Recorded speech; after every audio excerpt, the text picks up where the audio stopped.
Chill Talk. Chill Talk. Chill Talks. Welcome to Chill Talks Podcast, your companion in your chill time.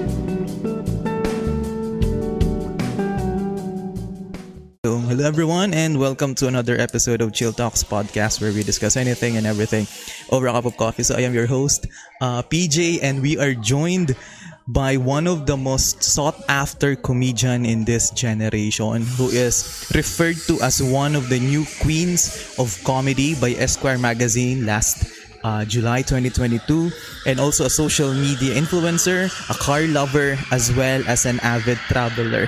So Makoy Dubs, welcome to this interview or this conversation. Actually, hindi nga siya interview, conversation lang gagawin natin. Thank you talaga, Frank. Hello. Hi. Hello PJ at sa mga listeners mo. Hello sa inyo. Oy, maraming salamat sa iyong pag-invite sa akin. I'm sure marami tayong mga pag-uusapan. And since let's just jump into it, kasi nung kanina pinanood ko yung interview mo with Miss Sharon Cuneta, and yung una mong reaction, yung na-starstruck ka, yung kinikilig ka nung yung una nyo, I think ganun yung nararamdaman ko ngayon while having this conversation. So, ano ang feeling na ikaw yung nakaka-receive ng ganong klaseng compliment? Kasi before you were giving it to people like Sharon Cuneta. Ngayon, anong pakiramdam mo na may mga tao nang na-starstruck din sa'yo? Nako, alam mo, una sa lahat, minsan hindi ko pa rin na i-imagine or na-realize na may ganon, no, na may nasa starstruck sa akin. Kasi parang ako naman, I still live my life as if, alam mo na, parang simpleng pa din, parang just the same. Pero syempre nakaka-flatter, nakakatuwa kasi dun mo ma-realize na, somehow pala yung mga ginagawa mo online, may nakakakita at merong nakaka-appreciate. Yes, and mamaya pag-uusapan natin yung mga taong nakaka-appreciate at minsan hindi rin nakaka-appreciate sa mga nakikita nila sa atin online. Pero gusto ko lang sana i-credit, since I'm seeing your social media post, ano ang pakiramdam na after 2 years nakaka-travel ka na ulit? Alam mo, nakakatuwa kasi parang nakakalabas tayo sa natin, sa comfort zone. Kasi kapag ka nagta-travel ka, 'di ba? Kahit dito sa Pilipinas, inside the Philippines or outside the Philippines, yung comfort zone mo wala. So minsan matetest yung patience mo, 'di ba? Yung mapipilitan kang magtipid or mapipilitan kang go the extra mile and explore new places and maka-meet ng mga bagong tao. So, ako I'm happy na somehow kahit open na yung mga ibang bansa, and then sa Philippines din nakakabawi na rin yung mga local businesses kasi dumadami na rin yung turista. And sa mga pictures mo, I think naikot mo na ang halos kabuuan ng Europa, and napuntahan mo na rin yung Middle East nung nag-work as OFW. So, what is your tip sa mga travelers para, halimbawa ako ay pupunta sa isang lugar na hindi ko pa alam, ano yung dapat kong unang puntahan para makilala ko yung kultura ng isang lugar? Siguro ang mapapayo ko, number 1 is magbasa kayo ng mga scams na nangyayari sa mga bansa para pag kayo yung nandun, may idea kayo on how to avoid the scams. Tapos secondly, yung yung culture, kung ano yung mga do's and don'ts doon sa bansa. Kasi like for example, napansin ko nung nasa Italia ako, hindi na pala sila nagsaserve ng cappuccino after 11 a.m. One time, nag-order ako ng cappuccino parang mga 1:00 ng hapon. Parang nagalit sa akin yung waiter. No, we don't have parang yun. Parang na-offend yata sila pagka ganon. So yun, kailangan matutunan yung mga culture before going there para maka-blend tayo. Yes. And reading your biography and some of your interviews online, one of the things na nakitaan ko ng interest is that malaki yung naging part ni Miss Julina Magdangal in exploring your own sexuality. And can you elaborate more on that? Kasi halos wala akong nabasa na mas inexpress mo kung paano ka naging komportable sa sexuality mo because of Miss Jolina Magdangal. Ay, oo, PJ. Kasi nung elementary ako noon, I think I was grade 1. Grabe yung di ba, pop culture sa Pilipinas, yung mga early 2000 show. So, si Jolina, talagang iconic yung kanyang style kasi nag-start siya ng fashion trend, 'di ba? Ako nung time na yon, very interested ako dun sa mga butterfly hair clip kasi tuwan-tuwa ako dahil gumagalaw yung butterfly hair clip. So parang sabi ko sa mama ko, gusto ko ng ganon. Tapos, susuot ko minsan. And then, may time din na pag pinapanood ko yung mga TV show ni Jolina, like yung Arriba Arriba, tapos kapag nung ka-love team niya si Marvin Agustin, parang naiisip ko ako yung girl, ako si Jolina. Parang feel ko kahit bata pa ako noon. So I guess in terms of realizing my sexuality through the pop culture na hinatid ni Jolina Magdangal, mas naging komportable ako for who I am. Kasi ang rin ng personality ni Miss Jolina, 'di ba? Very carefree, very caring. So parang siguro na-imbibe ko din. Wow. Parang gano'n, oo. And I think isa dun, nakwento yun ni, sino yun? Kasi one of the clips na nakita ko sa YouTube is yung grinit mo siya nung birthday niya and na-open nung co-host. I think si Mela yun, tama? Yung co-host ni Miss Jolina. Na-open ni Mela na yung tinanong ka ng mom mo na talagang dinirekta ka na daw ni mama mo na, are you gay? Tapos parang nung sinabi mong hindi ka pa sure, tapos dun parang nagkaroon ng level of affirmations from your parents kaya hindi ka rin masyadong nahirapan express out on who you are. So I found it very wholesome kasi not every, especially sa generation natin na early 90s tayo na it's very hard to express our sexuality without the fear or may mga judgment tayong nakukuha from other people. Diba?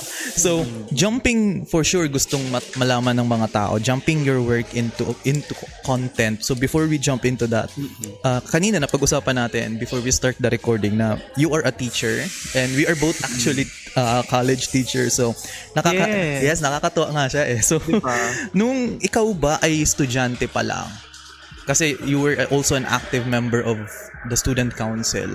Kasi I think dun mo nakilala si the late Lloyd. Yes, si Lloyd Cadena. Yes, si Mumu, I think that's what you call each other. And during your time as a student, meron ka bang idea kung ano ang isang magaling na teacher? And yung idea mo na yun, nakikerry mo ba siya the moment na naging teacher ka na? Alam mo yes, may mga pointers na tinitingnan din. 'Di ba pag estudyante ka, malalaman mo ay magaling tong prof na to. Oo, true. Magaling siya magturo or parang malapit yung mga estudyante sa kanya maybe because madali siyang kausap, approachable siya. So ako siguro yung mga ideas na nakuha ko or yung na-realize ko when I was still studying. Tapos number 1 siguro yung alam kong magaling yung prof kapag nagre-recap siya ng lesson. Like before mag-start ng bagong lesson, i-recap muna kung ano yung pinag-usapan last meeting, kung ano yung diniscuss last meeting para fresh pa rin sa mind ng estudyante na okay, ito yung last lesson. But therefore, we will talk about a new topic today. Parang ganon. And then number 2, meron ding consultation na nangyayari. So, ibig sabihin, na feel ko na caring yung prof or may pakialam siya sa performance ng mga students niya kapag nagko-conduct siya ng consultation. So like for example, bago mag-midterm grading or finals grading, bago malaman yung grade, kino-consult muna yung student na Mr. De La Cruz or Miss Santos, usap tayo kasi ito yung mga pointers na kailangan mong i-improve para ma-hit mo yung ganitong grade. Kasi kung hindi, babagsak ka. Di ba yung mga ganong Yun. So, for me, na-imbibe ko din siya nung nag-start ako magturo wherein nagre-recap ako. And then, consultation din. And nung estudyante ka, I am sure may mga nagawa ka rin kalokohan sa class. May mga nagawa ka rin kalokohan sa classroom. Ano ngayon yung feeling na yung mga ginagawa mo noon, nagagawa na rin sa'yo ng mga estudyante mo? Alam mo, sabi nga nila, the history repeats itself di ba? Parang kung ano yung ginawa mo dati nung nakaraan, may gagawa din sa'yo in the present. Pero ako nung estudyante kasi ako, hindi naman ako yung talagang maloko-loko kasi more on studious ako tsaka hindi man sa pag-aano studious ako, active ako sa student council, and then may mga sinasalihan akong organization. So parang ang image ko nung student pa ako is kind of parang hindi ako yung binubuli-buli or hindi rin ako nambubuli. Pero meron akong isang kalokohan na ginawa wherein nung student council officer ako, niloko ko yung editor-in-chief ng student publication na nasusunog yung office. So ang ginawa niya, bumalik siya ng letran, tapos panik na panik siya kasi akala niya nasusunog na yung office nila. So tas muntik na ako masuntok nung EIC na yon. So hindi ko na inulit.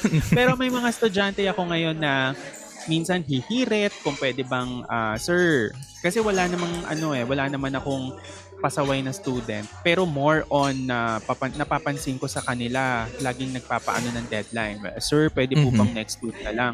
Yung mga ganun lang. Yun yung napapansin ko ngayon. So more on ba pagdating sa student interaction, Makoy, may mga times ba na nafe-feel mo ba na minsan ng mga estudyante either intimidated or masyado nang nagiging familiar sa'yo because kilala ka nila as an influencer? Alam mo, PJ, oo. May times noon, like for example, parang I guess 3 years ago nung nag-start ako magturo, may mga students ako na nai-intimidate sa akin, hindi ako masyado ina-approach kasi daw, mukha daw akong masungit.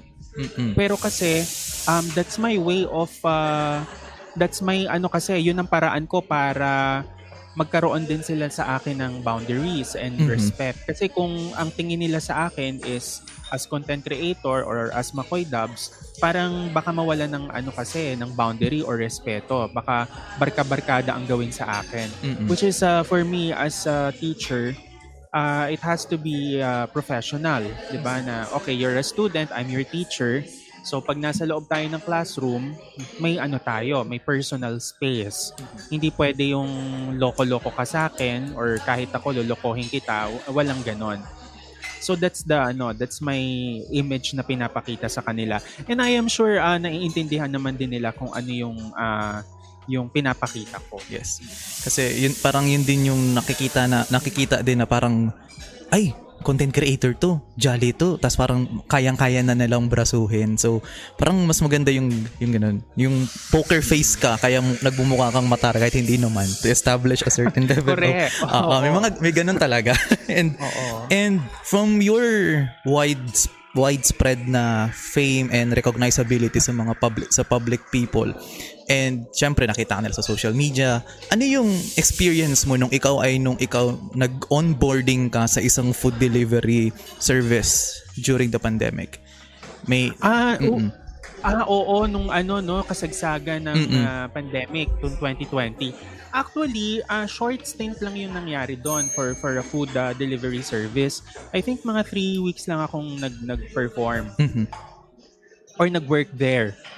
And na-realize ko nung onboarding namin na marami din talagang naapektuhan ng pandemic, 'di ba? And number 2, sila din ay naghahanap ng additional job. And yun nga ang hinahanap nila, kaya sila nag-apply doon sa food delivery service. Pero kaya hindi ako nagtagal doon, PJ, kasi I realized na kung nandun pa ako, parang baka ako lang ang nag-iisip, baka maagawan ko pa ng opportunity yung ibang mas nangangailangan na mga individual. So sabi ko, hindi ko lang tatapusin yung stint kasi merong mas nangangailangan kesa sa akin. Ako, kaya ko lang naman siya tinry. It's because gusto ko ring ma-immerse kung paano siya ginagawa. And pangalawa, at that time also, may yung sweldo ko kasi kalahati lang because of the pandemic nga. So kailangan ko rin ng pandagdag. Pero doon ko na-realize na nung nakita ko yung mga tao na nag-a-apply, doon ko napansin na, ay, dapat pala hindi na ako nag-apply kasi may mas nangangailangan din. Ayaw ko silang maagawan. Pero nung time bang nag-a-apply ka, may naka-recognize ba sa'yo na, uy, si ano to ah? Si Makoy Dubs itong nag-a-apply. May ganun bang nag-approach sa'yo na ganun? Merong isa. Oo, merong isa. Tapos it turns out working student din siya. Working student siya. So doon ko na parang doon ako nagkaroon ng realization na kita mo may mga working student na talagang willing mag food delivery service rather than me na I'm already working. And yun, kaya ako nasabi na mas nangangailangan sila kesa sa akin and mas kailangan nila yung kita. Kaya yun, parang it's more of giving chance to others. Kasi parang ang buti nga yung based from your answer, parang umiiwas ka na rin sa magiging backlash din ng mga tao na, ay, ginagawa niya lang yan for content. Kawawa naman yung mga riders na nangangailangan ng trabaho. Baka kasi magkaroon ng ganong mga di ba, reaction. Oo, issue na naman yan. Issue na naman, di ba? And for sure, eto na tayo sa gustong karamihan na marinig. And when it comes to your content, one of the things na nagustuhan ko sa sinabi mo when it comes to your style of comedy is that comedy is always linked with relatability. And may tanong ako sa'yo, since we are at the age na 20 plus na tayo, tumatanda na tayo, and pabago-bago ang mundo, how do you still establish a certain level of relatability? Kasi before you were famous, madaling mag-establish ng relatability kasi gumagawa ka lang yan for fun. And recently, ay nakilala ka na, sikat ka na, nakaka-travel ka na, kilala ka na sa TV. So, with that level of success, how do you manage the relatability with your audience? Grabe naman yung sikat na sikat. Hindi naman. Low-key lang ako. Pero alam mo, alam mo, PJ, siguro kaya importante yung relatability sa paggawa ng content. Kasi, una sa lahat, alam mo yung audience mo, alam mo sino sila, anong klaseng tao sila, ano yung background nila.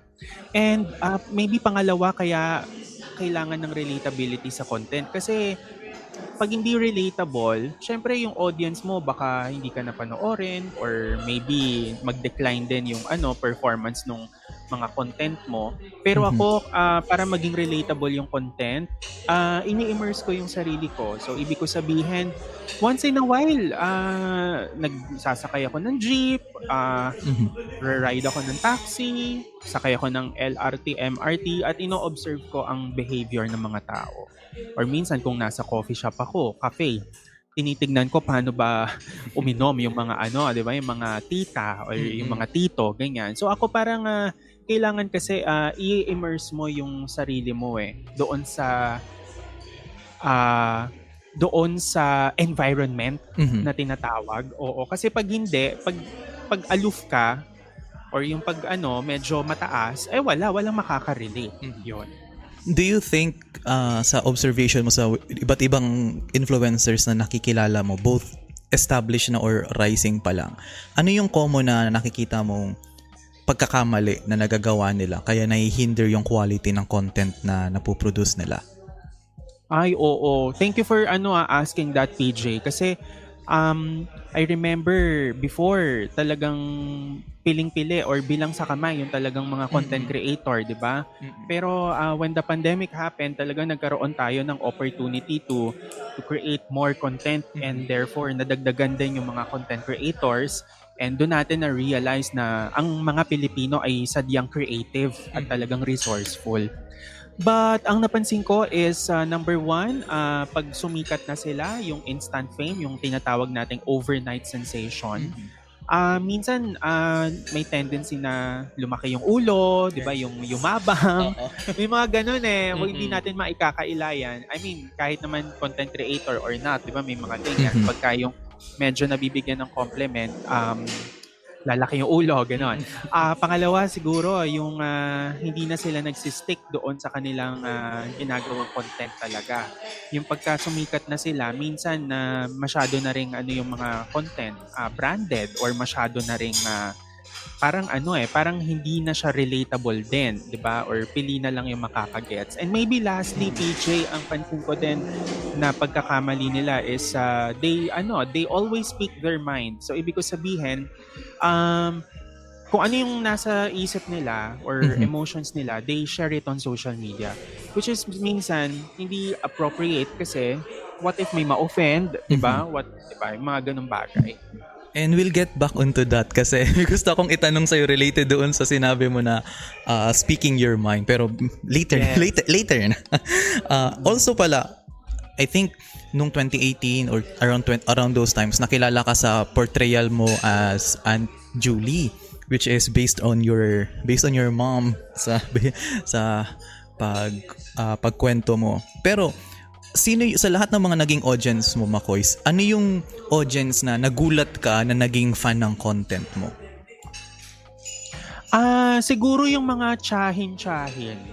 Mm-hmm. Yung mga tita-tita. Kasi nung ginawa ko yung character ni Auntie Julie nung 2020, parang nag-iba rin yung segmentation ng mga nanonood sa videos ko. Kasi before, nung dubs pa lang, mga dub videos pa lang, mga kasing edara natin, mga estudyante, yan yung mga nanonood. Kasi mapapansin mo naman sa profile picture nila, the way they comment, 'di ba, yung construction ng kanilang mga words. Pero nung nag-Auntie Julie ako, parang nagkaroon din ng audience na galing mga tita-tita, yung mga tipong ang edad siguro 35 to 50. So medyo medyo nag-spread ng kaunti. Yon, pero ang maganda naman din sa ganon, at least visible ka sa kanila, Yes. 'di ba? Yung nakikita nila yung content mo. Pero kung naka-follow sila sa page sa akin, kesyo ang content ay pang Auntie Julie o hindi, makikita pa rin nila yung mga dati-dati kong content na bago mag-Auntie Julie. Kasi may mga ibang tao na baka ako si Makoy, gumawa ako ng skit as Auntie Julie. Naisip mo ba na yung ginagawa mong skit ni Auntie Julie nakaka-offend sa mga tito-tita na pinoportray mo? Kaya laking gulat mo rin na naging fan sila ng paano mo pinoportray yung mga katulad nilang mga tito-titas natin. Oo, nagulat ako talaga. Kasi pag pinanood daw nila yung video, sasabihin nila minsan sa akin, uy, may tita akong ganyan. May China akong ganyan or ganyan yung tita ko. Kuhang-kuha yung yung mga nuances, yung mga quirks. Kaya pag may mga ganong compliment na mo-motivate din ako na gumawa pa ng mga ganon. Kasi may doon ka nakaka-establish ng relatability na ay si mama ko ganito rin. Correct. And kasi natawa nga ako doon sa isa mong kwento na nung tinanong ka ng mama mo, dinirekta ka na, are you insulting me, Makoy? nung nakita niya yung portrayal mo kay Auntie Julie, di ba? Oo, kasi parang akala ng iba siguro, parang minamock yung mga yung mga tsahin, di ba? Pero hindi naman. It's more of recreating lang or reenacting their quirks. Ika nga, parang imitation is one of the best forms of flattery. So, Flattery, correct. Kaya, and later magda-dive ulit tayo dyan. And isa sa mga nakita kong impressive sa journey mo from your success as a content creator and influencer is that na-experience mo makipag-usap sa mga taong nakilala lang online compared sa mga taong sumikat sa mainstream TV na kinalakihan natin. Kasi nung panahon natin, pag sinabing sikat, sa TV lang talaga siya. Pero ngayon, pwedeng TV, pwedeng internet celebrity sila. So in your experience, ano ang pinagkaiba ng pakikipag-mingle, pakikipag-interact with online celebrities compared sa mga mainstream media like Sharon Cuneta, Alex Gonzaga, Billy Crawford? So may difference ba pag nakikipagsalamuha ka sa kanila? Okay. Uy, good question yan. Oo, pero eto ang mga sasagutin ko ay based from experience and no holds barred. Well, unahin natin yung mga online na personalities. Alam mo, pansin ko ang difference ng mga online personalities na naka-work ko. Well, mostly ng mga nakilala ko, kung ano naman ang behavior nila or imagery or branding nila sa social media, ganun din sila in person. So, yun ang napansin ko. Maybe that's really who they are, di ba? Baka yun talaga sila. Pangalawa, pansin ko rin pag online personality or celebrity, meron talaga silang circle. I mean, meron silang mga grupo-grupo ng mga creators. So, they stick to that. Especially kasi nung nag-pandemic, di ba dumami ang mga nagke-create ng content. So, kung sino yung mga sabay-sabay din na sumikat, sila-sila din yung mga magkakagrupo, magkakasama. They go to a certain place, di ba? They eat outside, ganyan. And ang pansin ko naman, pag mainstream celebrity, yung mga TV, di ba, movies, ganyan, structured talaga. I mean, institution. Di ba? May sinusunod talaga. Kasi, hindi, pag mainstream, ano ka kasi, pag celebrity ka kasi, artista ka, hindi ka pwede basta-basta mag-post ng kung anong nasa puso mo eh. Di ba? Kasi, baka mamaya, mapagalitan ka ng management, di ba? Yung mga ganyan. May parang, uy, hindi tayo pwede mag-picture na may kasamang ganitong brand kasi hindi ako pwede kasi endorser ako ng ganito ganyan. So may mga ganong may mga ganong instances. But alam mo, ang entertainment industry sa atin in general, talagang structured. It's really structured. But somehow, napansin ko may pagka-toxic din. And kaya hindi ko rin tinuloy yung TV stint ko, maybe because I was exhausted agad, 'di ba? Parang bigla akong napagod, parang ang dami nangyari doon. So maybe it was too overwhelming for me. And rather nagstick ako na magstay sa online. So yun ang mga napapansin ko. And hindi na tayo magde-delve doon. Baka makamagawan pa ng kung ano-anong headlines pag nagbigay tayo ng panagday tayo sa mga ganong behind the scenes. Oo. Pero it's funny, no? Kung papansinin mo, nung mga panahon natin, gustong-gusto natin sumikat para makita tayo sa TV. Diba? Ngayon gusto natin sumikat para mapunta sa online. And yung mga celebrities ngayon sa TV, mas gusto na nila ngayon maging recognizable online kasi tingnan mo may mga artista tayo na nagiging ng vloggers, may artista tayo na nagti-TikTok na. So before hindi siya ganoon. So maganda tignan ang ganong aspeto sa social media. And one of the things din na naging interested ako sa form of gusto mong mangyaring content is that before gusto mo talagang maging news anchor or even in a way you said, I think you were a fan of good documentaries. Kaya isa sa mga naging passion mo din 'yon. So sa mata mo, Makoy, ano ang qualities ng isang magandang documentary na meron dito sa Pinas? Ay nako, marami tayong pointers diyan. So especially when it's created by eyewitness or reporter's notebook, 'di ba? Or Probe, 'di ba? The Probe team, Probe Productions. Una, ang magandang documentary for me kapag kapag pinakilala ang problem. Kasi the concept naman of a documentary is that there is a documentary because there is a problem. 'Di ba? Parang we are creating documentaries to create a problem. No, hindi siya ganon. Parang we create documentaries because we have to discuss the problem. Number 2, while discussing the problem, we are also opening dialogues, 'di ba? Kasi you need to get the sentiments of other people na concerned, 'di ba? Kunwari lang naman, bakit sa Japan maraming natutulog sa MRT? Tapos lasing sila. 'Di ba problema 'yon? O ganon. So kasi sabi ng ganitong social worker, ang mga Hapon daw ay hardworking. O bakit hardworking ang mga Hapon? Ganyan. Number 3, giving solution to the problem. And number 4 is resolving. Kasi iba yung giving solution, iba yung resolving eh. Resolving and closing the problem. And what's the next step or moving forward. So yun yung mga pointers na tinitignan ko pag maganda yung documentary. And marami-rami tayong mga magagandang documentary dito sa Pilipinas. Sa totoo lang. I think my 2 personal favorites ay yung kay Cara David, yung sa child minors dito yun actually sa Bicol sa Bicol. Dito, sa Bicol. Oo, sa Bicol yun. And yung kay Jay Tarok, yung kumain siya ng pagpag kasama nung mga nasa urban poor. So isa rin yun sa Yes, grabe rin yun. Yung episode na yun ni Jay Tarok, no? Grabe rin yun. Tsaka isa rin sa mga favorite ko is yung The Last Princess. Yung huling prinsesa sa Mindanao, di ba?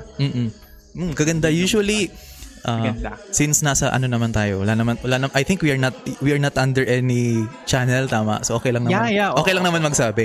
So okay lang naman i-declare na GMA News is better in documentaries sa lahat ng media outlets. Yes, indeed. Yeah. And I agree with you on that. Iba yung nila Iba yung doon sila magaling, yes. Yung research team nila. Yes. Very very grounded ang documentaries ng ng GMA compared sa other networks. Sadyang yun nga ang GMA ay napagbibiro lang pagdating sa mga special effects, sa mga teleserye. Pero pag mga social issue yan, magaling talaga sila dyan. I think si Miss Jessica Soho ang nangunguna lagi sa mga ganyan. Okay, so parang nahihilig tayo sa documentary. So one of the things kaya naging masaya yung pag-research ko sa iyo is that nasabi mo sa iba't ibang consistent mo siyang sinasabi sa iba't ibang interviews na one of the criterias mo in writing your own content is that you create an outline. So usually when you are making an outline, ano yung mga kino-consider mo in writing outlines for your content? Kasi sa mata ng tao, you're just making 10 seconds, you're just making 1 minute videos. Well, why make it complicated? So ikaw, Makoy, ano sa tingin mo ang importance ng outlining in creating short or longer content? Oy, thank you for asking that. Kasi that's what I really do. Alam mo, PJ, kahit 15 seconds or 30 seconds lang na content yan, lalo na kung organic content naman talagang sinusulat ko muna ano yung mangyayari, ano yung nasa video. Kasi kaya importante yung pag-outline. Number 1, kailangan alam mo kung ano yung scene, yung eksena. Pangalawa, ang maganda kasi sa paggawa ng outline is that you are also depicting the story bago mo siya i-shoot. So, kaya pag i-shoot mo na, alam mo na kung ano yung mangyayari, alam mo yung sasabihin mo, 'di ba? Hindi kayong utal-utal kasi may sinusunod kang script, may sinusunod kang outline. And number 3, kaya maganda magawa muna ng outline paggagawa ng content para ma-address mo rin kung ano yung gusto mong iparating sa content mo na pwedeng maintindihan ng audience or makakanood sa'yo. So like for example, recently ang mga pinopost kong content kung ano-ano na mga office-related or maybe mga early 2000s related videos. Ina-outline ko muna talaga siya. Well, kaya ko siya ginagawa kasi gusto ko maging nostalgic. Gusto ko ma-feel ng mga manonood sa akin na nagiging nostalgic sila pagka nakikita nila yung ganong klaseng video na, oy, may ganyan akong office mate, oy, kinakanta ko yan dati. Yung ganon. Kaya, importante ang pag-outline para may pwede kang baguhin bago ka maggawa ng content. At parang na-anticipate mo na rin kung ano yung magiging feedback sa'yo ng mga audiences mo. Depende doon sa outline na gagawin mo. So, yes, tama. And kailangan. I'm sure, Makoy, as someone na nasa online, talagang kilalang kilala, you have your own shares of controversy, you have your own shares of allegation na hindi na natin i-specify.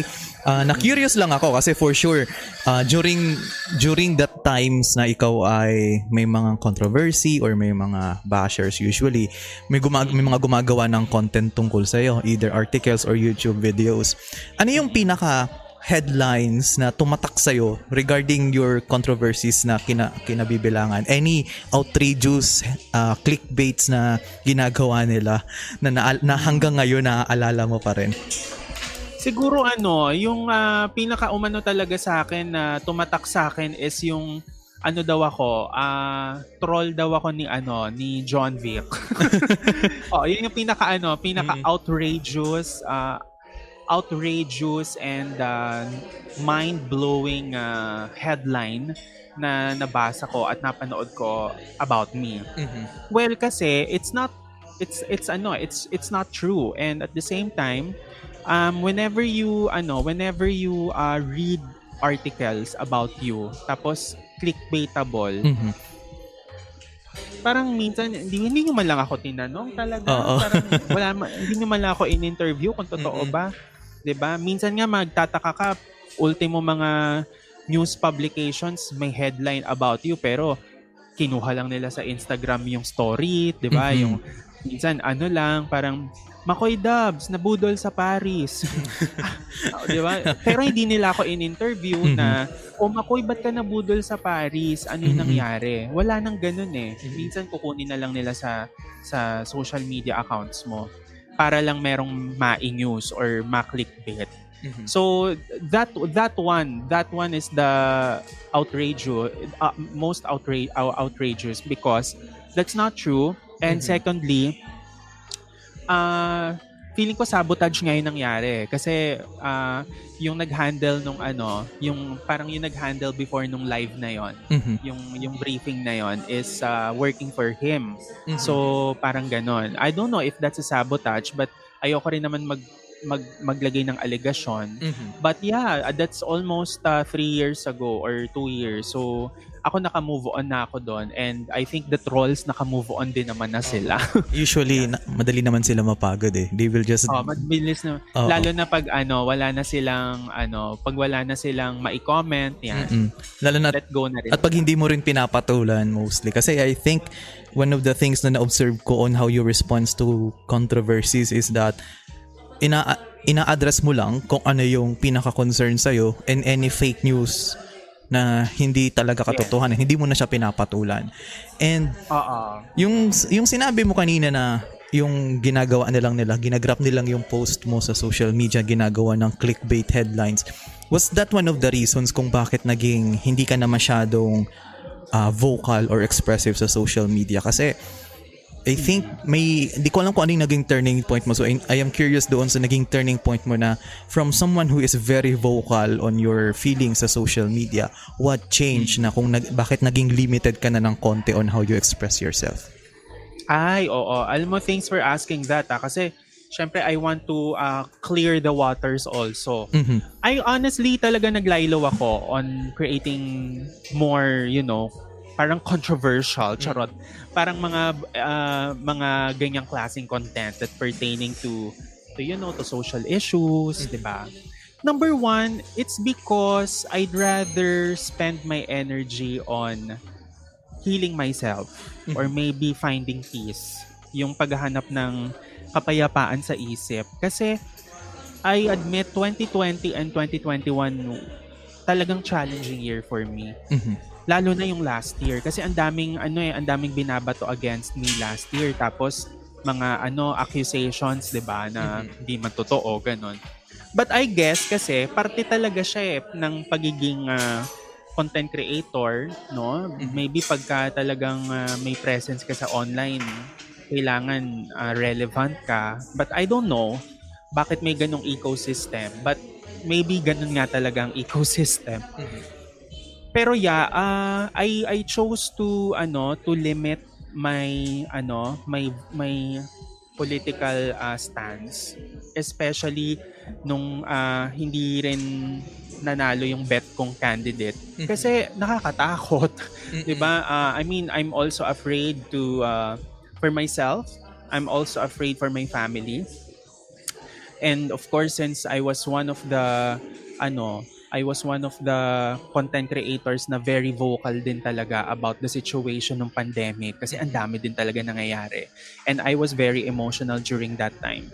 Baka mapahamak naman din ako, 'di ba? So, sabi ko nga sa tatay ko, I'd rather choose my battles this time rather than bira lang ng bira. Kasi pag birada ka ng birada. Mamaya pag ikaw naman na natamaan ng bala, paano ka? Diba?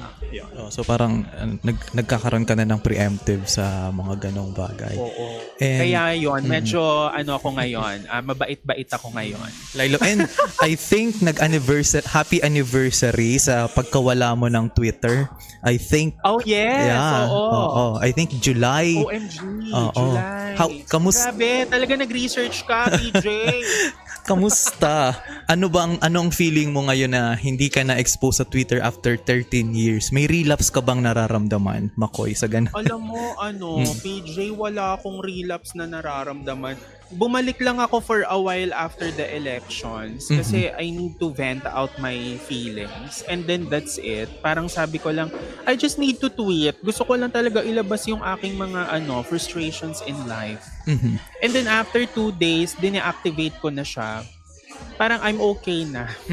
Pero after 13 years of using Twitter, wala akong pagsisisi na, ay, bakit ko dinilit? Dapat pala hindi ako nag-deactivate, mga ganyan. Kasi mas napansin ko sa sarili ko ngayon, hindi na ako nag-overthink masyado. Diba? I'm not, hindi na ako nag-worry kung anong sasabihin ng tao about me. I'm more on myself now. Kumbaga, mas grounded ako. Diba? And hindi na ako yung yung parang hindi na ako ina-anxiety, mga ganyan. So I guess when I left Twitter, mas nakatulong siya sa personal, mas nakatulong siya sa akin. Kasi, alam mo, to be honest with you, PJ, mula nung umalis ako ng Twitter, bihira na ako magstay sa social media. Alam mo kung saan ako mas nagsistay? Sa panonood ng documentary and news sa YouTube, tsaka pagbabasa ng mga news and articles sa mga credible sources, yun yung mas and I'm more into books now. So yun yung naging benefit niya sa akin, and I'm proud of that. So parang nagkaroon ka ng sense of na-rehab ka na after one after 1 year. Ako. After parang in a way we can compare it na after 13 years na nasa bisyo ka tapos biglang nawala. Sabi ko, ay, nga, mas masarap nga yung ganitong And may mga listeners kasi ako na around mga boomers area, mga dads or moms. So as someone na babad sa social media, can you elaborate ano ang pinagkaiba ng Facebook, Instagram, and Twitter? Kasi sa mata ng iba, ay pare-parehas lang naman yan na social media. Pwede ka mag-post ng picture, pwede ka mag-post ng video. Pero on your experience, it's very different. The environment is very different. So, can you describe kung ano yung mga environments ng tatlong yan? Ay, yes, sorry, hindi lang pala 3, sorry, 4 because I think TikTok is already... Pati TikTok, oo. Alam mo yung Facebook, number 1, everyone is on Facebook. Halos lahat ng tao nasa Facebook And yan ang social media na pinakamadaling gawin sa lahat, 'di ba? Bago ka pumunta ng Instagram, TikTok, Twitter, dapat meron ka munang Facebook, 'di ba? So yan ang uunahin mo. Kaya halos lahat ng tao nandoon. And pansin ko sa Facebook, ang tao mas mabigay sila ng parang mas ma-share sila ng videos, ng memes, 'di ba, sa Facebook. At saka lapitin din ng mga balita ang tao sa Facebook. No? So usually yan kapag confirmed na yung chismis or balita, una nilang makikita yan sa Facebook. Yes. And lahat ng klaseng tao nasa Facebook. 'Di ba? Bata, matanda, mayaman, sakto lang, nasa laylayan, halos lahat nasa Facebook kasi yun ang pinaka-accessible. Kaya yan din ang pinaka-vulnerable when it comes to spreading information, no? Lalo na kung ang target ay fake news, mas madaling ma-penetrate talaga. Pangalawa, ang Twitter, it's a different universe din kasi ang Twitter naman, aalala ko nung gumagamit ako ng Twitter nung kolehiyo pa ako. More on lang talaga, sharing of feelings, sharing of what you are doing, 'di ba? Yung parang ang tagal ng prof namin, tweet, ganon. I'm craving for sundae, caramel sundae, tweet, ganyan. Tapos nung mga panahon na yun, walang mangingialam sa'yo, walang mangko-call out sa'yo, di ba? Natatai ako. Sorry sa mga kumakain na nakikinig. napupoop ako. Yung mga ganyan, tweet. But rather, nag-evolve siya into parang naging ano siya parang naging social parang naging ano siya, social survey na can we all agree that fried chicken is not healthy at all? Tapos katitweet na. Yeah, I agree. So parang naging social ano siya, survey na nangyari na gano. So parang kung ano na yung emotional ano mo ngayon, thoughts mo, share mo na sa Twitter, di ba? Pag may unpopular opinion ka, share mo na sa Twitter. So I guess Twitter is more on emotional social media, touch base. Instagram naman, iba rin mundo ang Instagram kasi Instagram is meant to inspire. It's meant to motivate you, di ba? Kaya nga ang daming mga motivational accounts sa Instagram na nag-share ng mga quotes, di ba? The good side of Instagram is that ang mga tao sa Instagram mas mababait, maybe, mas tamed, mas sala ang tao sa Instagram, 'di ba? Pansin mo 'yon, parang mas ano sila, mas cute sa ugali, mas mabait. But the downside of Instagram is it induces inggit. Inggit, 'di ba? Parang 'di ba, ewan ko, may ganong ano ang Instagram nakwento nga sa akin ng fellow professor ko. Alam mo yung Instagram, pag nakikita ko, parang naiinggit lang ako sa mga nakikita ko.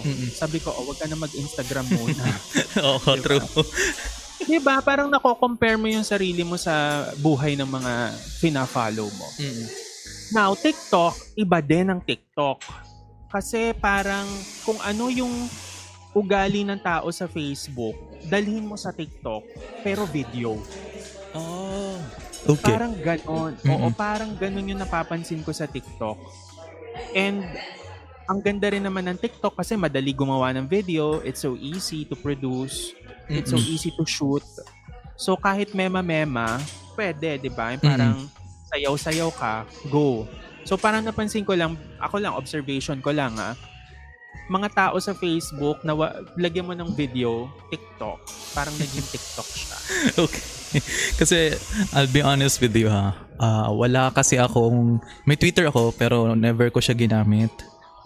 I think nag-create lang ako ng Twitter for the sake na gusto ko lang mag-create ng Twitter account pero never explored Twitter and hindi rin ako nag-explore din ng TikTok. So isa ako sa mga hindi familiar sa ganun. So that's why I also asked that kasi may mga nagsasabi sa akin na uy, maglagay ka ng content mo sa TikTok kasi daw malakas daw ang engagement always sa TikTok, which I think I agree, andali ng algorithm ng TikTok pero not may ano talaga.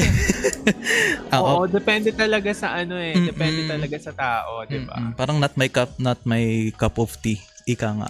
And one of the things din, Makoy, since yun nga kilala ka online, and when you are interacting with friends, interacting with relatives or even mga colleagues mo,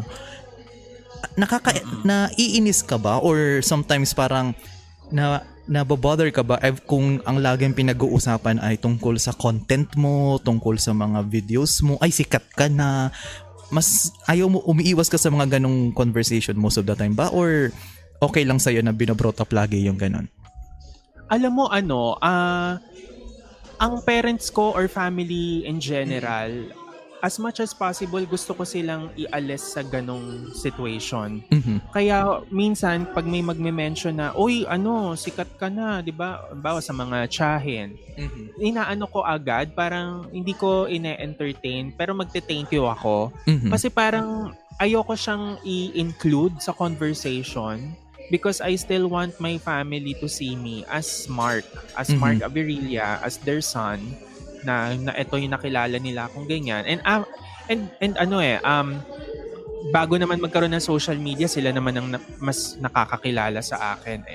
So alam nila kung masama akong tao or kung mabuti akong tao, 'di ba? Yeah. Sila yung makakapagsabi noon, mga magulang ko, mga kapatid ko din. Hindi yung mga nagko-comment sa social media. Kaya yung mga yung mga comment minsan, I don't mind. I don't really reply to the bashers. Kaya nga tama yung sinabi mo kanina, PJ. Pag may issue na binabato sa akin, tulad ng mga dati, i-address ko lang. Pag Mhm. alam kong mali ako, magsosorry ako, and then I'll move forward. Pero I'll not engage on comment section na aawayin ko yung nagko-comment. Oo. Hindi ako ganon, di ba? So, yun. Gusto ko lang i-alis yung family and parents ko sa ganong klaseng universe because this is precious. Di ba? Mhm. This is, precious sila sa akin. Kaya, ako na lang ang pero pag mga ganyan, uy, sikat ka na, ganyan. Hindi, wala yun. Oo. Next topic. Oo, Ganon. parang iniiwasan mo siya sa ano. Kasi parang Oo. nakikita ko na parang napaka-frustrating naman nung gano'n na every family reunion, every class reunion, ang pag-uusapan lang Oo. ay kung ano ka nung sumikat ka, 'di ba? And without Saka ayoko talaga ng ganon. true. True. Kasi without naming any names, may tatanong ako sa'yo. Nung sumikat ka ba, may mga tao bang nakakakilala sa'yo before na hindi ka pinapansin, na biglang nagparamdam sa'yo the moment na nalaman nila na you reach this certain level of fame or recognition? Oo naman, meron din. Oo. May mga ganon na akong encounter din. Na out of nowhere magdi-DM, out of nowhere sisend ng message or magte-text, ganyan. Uy, sikat ka na, papans, di ba yung mga ganyan. Pero yun kasi, initial reaction naman kasi yun eh. Normal naman yun. Pero ang nakaka-bother minsan or yung nakaka-turn off din, yung pag alam mong hindi talaga kayo close to begin with. Tapos nung bigla ka nagva-viral, tapos parang nakiki-close, yun yung medyo naaano ko. Kasi ang circle of friends ko maliit lang, PJ. And I'd rather enhance or nurture those small circle relationship rather than yung magpapapasok ng bago, kilalanin mo to, ganyan. Yon. Parang parang maybe because introvert din ako and alam mo extrovert ako, no? Maybe introvert din kasi ako kaya parang ang hirap. Pero yun ang ko. Parang in a way, parang sabi mo nga sa Instagram mo, you're an ambivert. I think that's the term. I'm an ambivert. Flexible ka in both extroversion and introversion. So okay yun, magandang. Minsan yun nga, maganda nga talaga pag introvert ka lang, sa bahay ka lang, tahimik ka lang, masaya ka na. Hindi mo kailangan ng masyadong tao para maging masaya.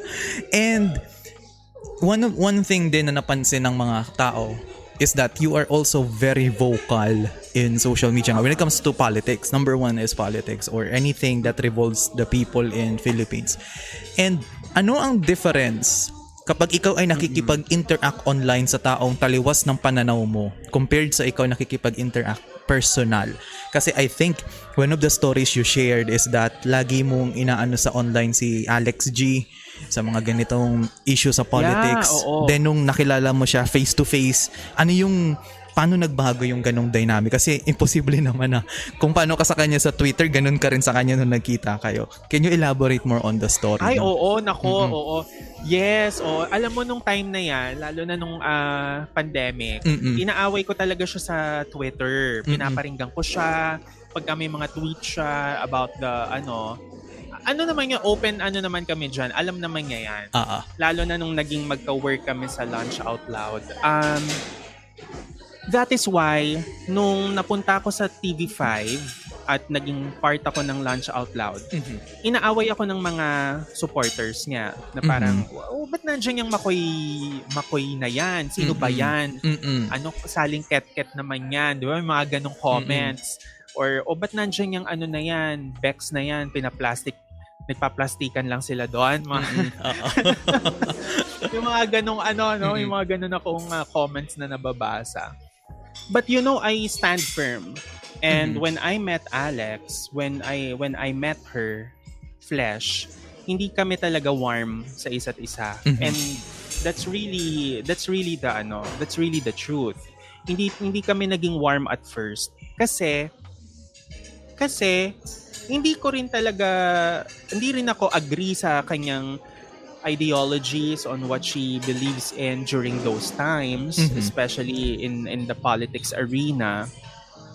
And hindi ko rin siguro na kasi fan ako eh. I was a fan nung nagsa-start siya mag-vlog. Pero nung yun nga, nung mga nag-pandemic lang talaga, kasi nga we're very emotional and we're very vocal. Alam mo yun, parang nag-pile up Yes. kasi lahat ng mga pinagdadaanan nating Yes. lahat. And alam naman niya yun. So, nung una kaming magkita, hindi talaga kami nagkikibuan masyado. Hi, hello lang, and then that's it. So, kung ano yung tingin ko sa kanya sa Twitter, ganun yung tingin ko rin sa kanya in person.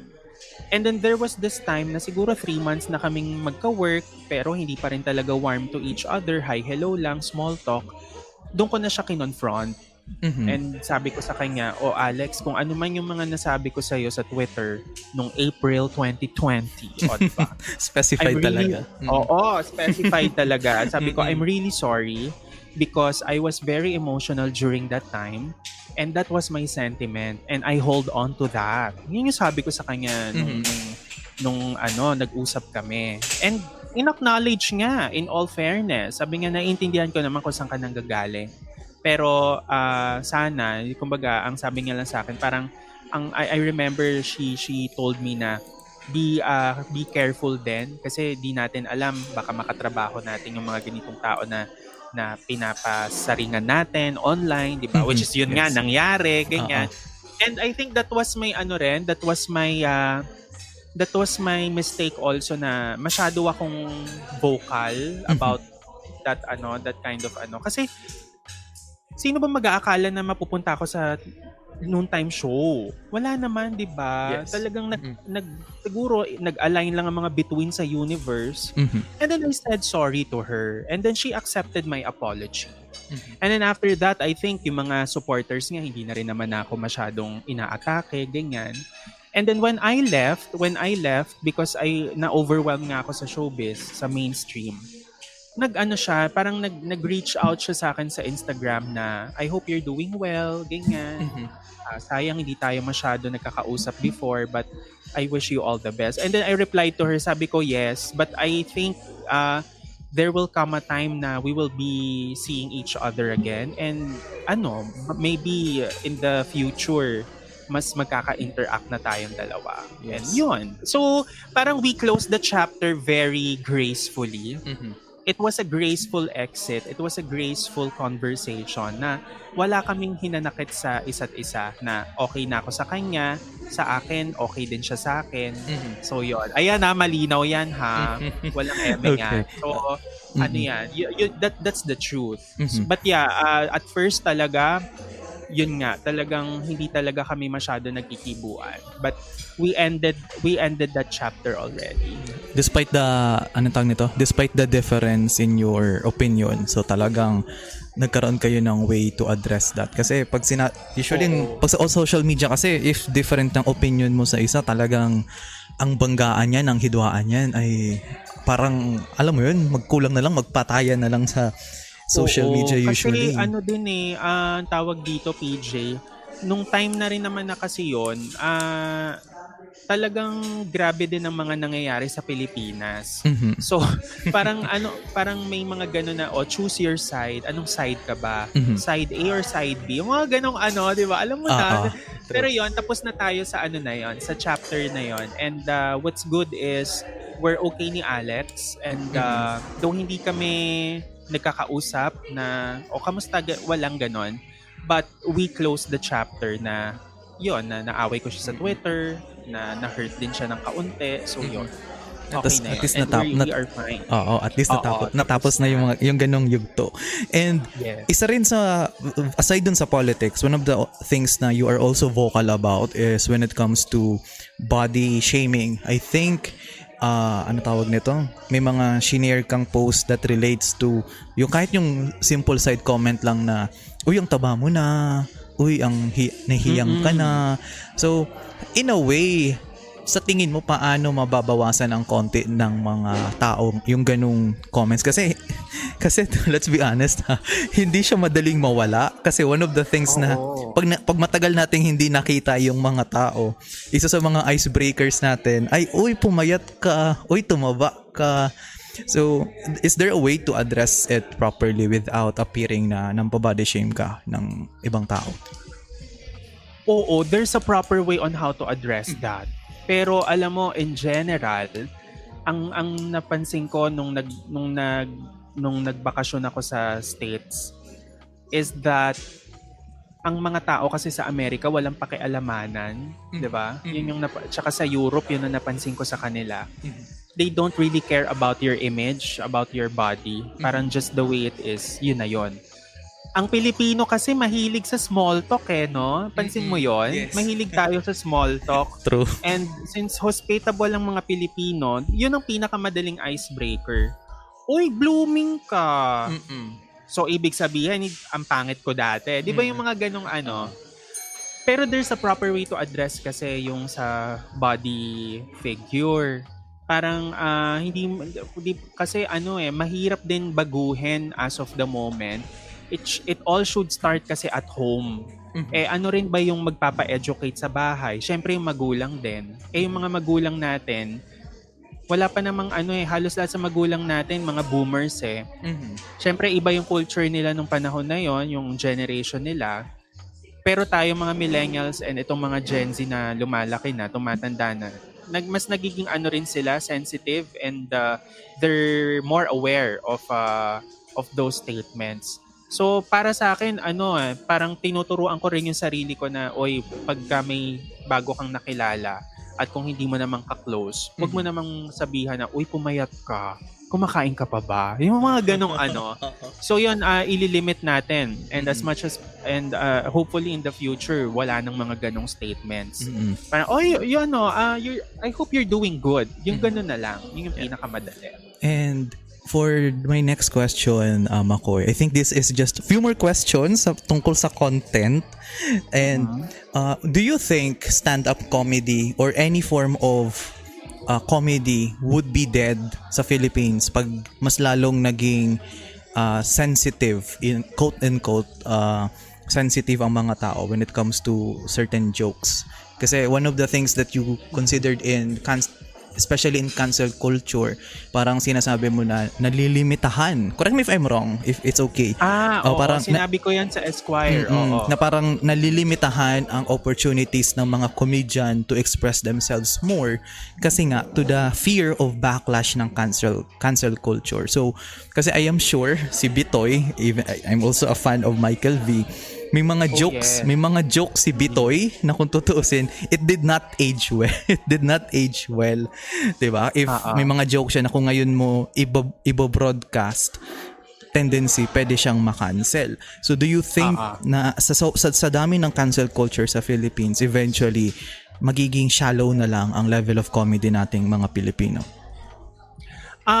Yes, and we're worried. But the cancel culture in itself, hindi lang din siya sa Pilipinas prominent Yes. Especially in the West, 'di ba? Sa Amerika, grabe rin ang cancel culture. Konting like ito, maybe side lang, yung Jeffrey Dahmer. 'Di ba? Ang daming mga nagsasabi na, don't romanticize Jeffrey Dahmer. Yes. I'm familiar with that, yes. 'Di ba? Hindi porket gwapo si Evan Peters na gumanap kay Jeffrey Dahmer, i-romanticize na natin.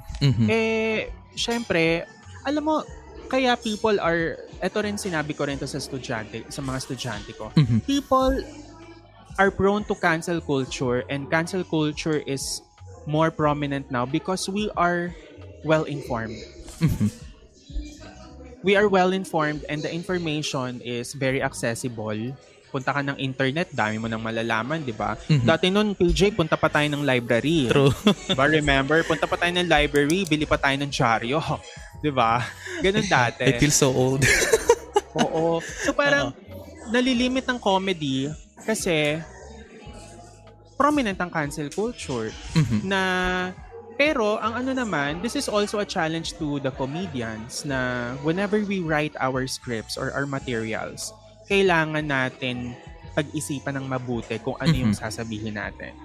But for me, the pointers, pagka gagawa ka ng joke, dapat walang matatamaan may problema sa mental health. Dapat hindi matatamaan yung yung mga oppressed, 'di ba?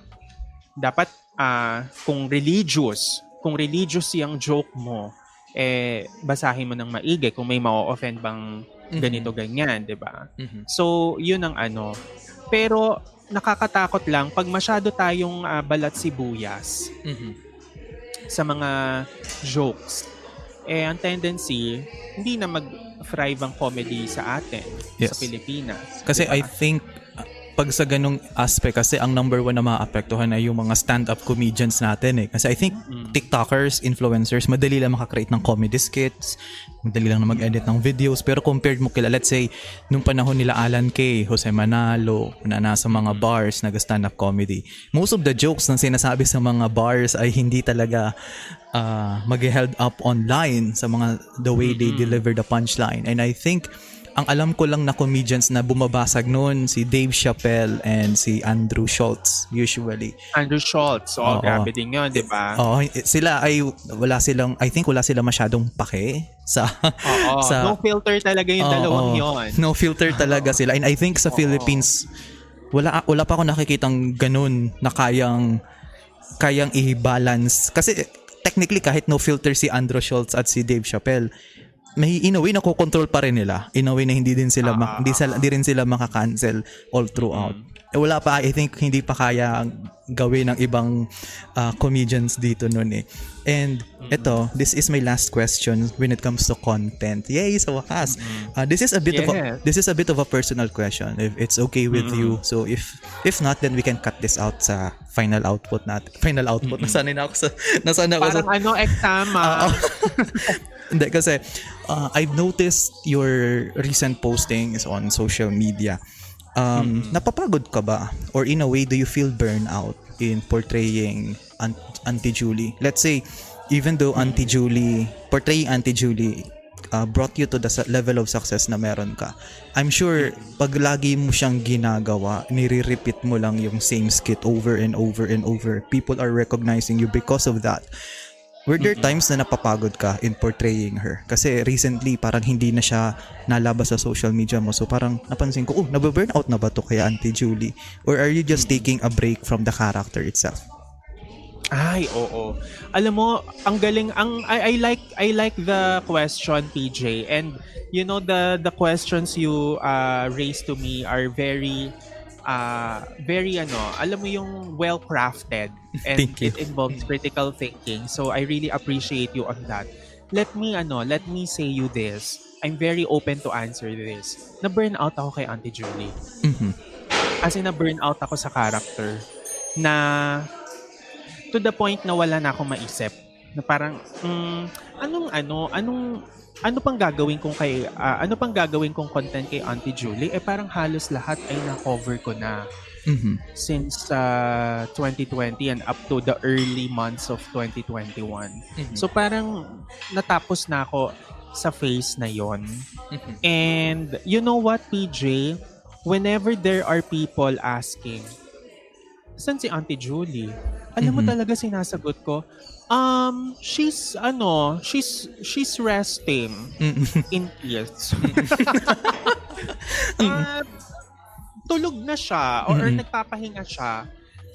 Kasi PJ, kung pipilitin kong mag-upload ng Auntie Julie characters, mukha ng pilit talaga. Mafe-feel ng audience yon, mafe-feel ng nanonood na parang napipilitan na lang tong si Makoy. 'Di ba may ganon? Yes. 'Di ba may mga ganon parang ano ba yan? Nagpa-interview pa tong artista na to, parang napilitan lang naman magpa-interview kay Tito Boy kasi may bayad. 'Di ba yung mga ganong Yes. So ako, rather to be called fake, I'd rather stick to my principle na whatever I post sa social media, it comes from the heart. Talagang kasi yung Auntie Julie, aminin ko talaga, PJ, nung kasagsagan ng mga content ni Auntie Julie, motivated talaga ako na mag-post na about her, na naka-pearls ako, ganyan. Kaya lang, na-realize ko na ang tao rin sa social media, ang audience, nagsasawa. So, nung naramdaman ko na nagsasawa na rin sila, doon ako nag-let go. Parang unti-unti mo na siyang in your way, unti-unti na siyang nawawala, nagpapahinga na siya. Kasi Oo, unti-unti na. oo, kasi kaya ko siya naisip kasi yun nga, when I watched your interview with Miss Cuneta, I think Miss Cuneta, para close kami. Para Miss Sharon. pag Kay Miss Sharon. teacher ka talaga, yung apelyido lang yung gusto mong sabihin. Nung in-interview ka ni Sharon, and I think may segment doon na you portrayed Auntie Julie. I think on that note, napansin ko ng konti na, ay, hindi na ata, parang doon ko na sense na napipilitan ka kay Auntie Julie.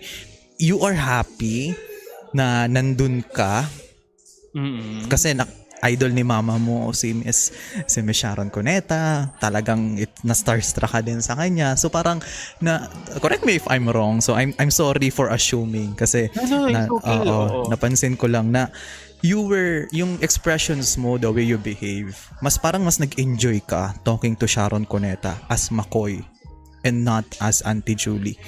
Even though sa audiences, sa mata ng audiences na ay masaya kayong dalawa ni Sharon Cuneta. Napansin ko na parang sabi ko, mas parang nag-enjoy si McCoy kausapin si Sharon Cuneta bilang ikaw. Yung earlier parts mong compared nung nag-convert ka into Auntie Julie. So that's why I asked the question. So, oh my God, grabe, napaka-observant mo. Napaka-observant mo naman, PJ. Kasi yun yung time na na-meet ko si Miss Sharon. Yun na yung time na gusto ko na siyang i-let go.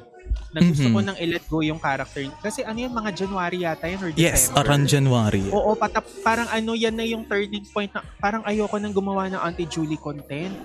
Kasi parang wala na akong ma-churn out. Wala na akong ma-churn out. So, nung time na yan, I agree. Hindi ko na rin na-portray ng maayos si Auntie Julie na yung mga tawa, di ba? Yung mga nuances. Yes. Hindi na ako in character pag Auntie Julie. Pero ang tingin ko as content creator, I'm really born to create characters. Yun yung gusto ko. Parang I want to create characters. Oo, So, parang Michael V. Exactly. So, parang ganun, oo. Auntie Julie is not an ending to your career but rather may mapapanganak pang bagong karakter na aabangan ng mga tao. Merong future. manganganak. Yes. Meron pang paparating. Yes. Oo. And for sure, tinatanong mo ito sa mga bata, sa mga estudyante. And I will also ask you this. Where do you see yourself in a few years when it comes to your career? Kasi technically, pwede nating masabi na you already reached this certain level of success to be labeled na, ay, kilala ka na, okay ka na, you're well off na. Pero on your part, McCoy, saan mo pa nakikita yung sarili mo na mag-elevate pa ang content mo in the near future? Siguro, thank you PJ for asking that, no. Alam mo, for the next 5 years? Mga gana. Siguro content-wise, 5 years from now, maybe hindi na ako pressured gumawa ng content. Maybe, siguro 5 years from now, baka full-time professor na ako. Baka may master's degree na ako nun. Or, I want to have my own coffee shop kahit maliit lang. And I want to create documentary. The dream to be a journalist still never dies. Yung point na aakit ako ng bundok para gumawa ng documentary, pupunta ako ng ganitong bansa para i-interview ang ganitong klaseng tao para sa documentary, hindi pa rin siya nawawala. Gusto ko pa rin siya mangyari. Gusto ko magkaroon ng travel show or documentary show. Yun ang dream ko. Hindi ko pangarap maging aktor na parang may movie or MMFF. Hindi. Ayokong isipin siya. But rather, I want to be a TV personality na because gumagawa ako ng docus or critical ako sa mga topics. But still, meron pa rin akong content sa social media. Kunwari, nagre-review ako ng cars, mga ganun. So in a way, parang same level of tawag nito, yung dream ni Mr. Atom Araulio na umalis siya from ABS-CBN. Then ngayon masaya na siya sa ginagawa niyang trabaho na gumagawa na siya ng mga award-winning documentaries. So pag nag-reach out sa'yo ang GMA na, "Uy, McCoy, would you be interested in becoming a part of this ganito?" I'm sure igagrab mo agad Yes, siya. I will grab it. Yeah. Oo. Alam mo, pangarap ko nga maging correspondent sa Vice. Vice Ay, oo. News. Yeah, maganda ang delivery nila when it comes to documentary. Talagang sinasampal nila yung realidad sa audiences nila. Yes. And for the last question, this is the last talaga. Last na.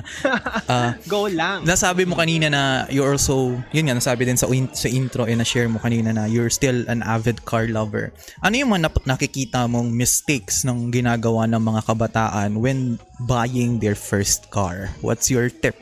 Ano yung mga qualities na kailangan namin tingnan pag first time namin bibili ng sasakyan? Ay, oo. Number 1 siguro yung maintenance. Oo. Kasi huge percentage of car owners, they don't know how to maintain their cars.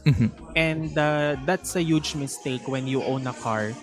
Kasi ang tinitignan lang nila pang gasolina, pang road trip. Pero paano yung pang maintenance? 'Di ba? So common mistake is siguro ang common mistake hindi sinasama sa decision making sa pagbili ng kotse yung maintenance. Which in fact dapat bago ka bumili ng sasakyan, iisipin mo, ito bang kotse na to madaling i-maintain? Kaya ko bang i-maintain to? Magkano kaya aabutin? Yung gasolina ba nito kaya ng sweldo ko? So yun ang common mistake. Kasi minsan, gusto ko lang yung car kasi gwapo tignan eh. Gusto ko yung car kasi stylish, mga ganon. Pero minsan, hindi na ko consider yung maintenance factor. So always remember to consider yun sa budget. Okay. So, with that said, Makoy na lang. Mas comfortable ako sa Makoy. So, thank you so much again for this wonderful conversation. You were a very fun guest to talk to and nawala yung pressure ko kausapin ka. So, thank you. Grabe naman. Thank you din. As in, super, super thank you. Yes. Kasi alam mo, sa totoo lang, PJ, bihira tayo magkaroon ng mga ganitong klaseng deep conversations. Actually, But the way you interview me, it's really deep and I really like it kasi dig deep mo yung thoughts ko on how I think, how I create my content, which is kudos to you. Okay, that's the best compliment na nare-receive ko every time na ang respond lagi sa akin is, that was a very good question. I like that question. That's already a compliment on my part. So, thank you so much for that, Makoy. So, sa mga followers, feel free to listen, feel free to watch his content, and I am excited to see more of you from the future. So, thank you so much. And this is Chill Talks, and I'm your host, PJ, and I will see you all on the next one. Bye-bye.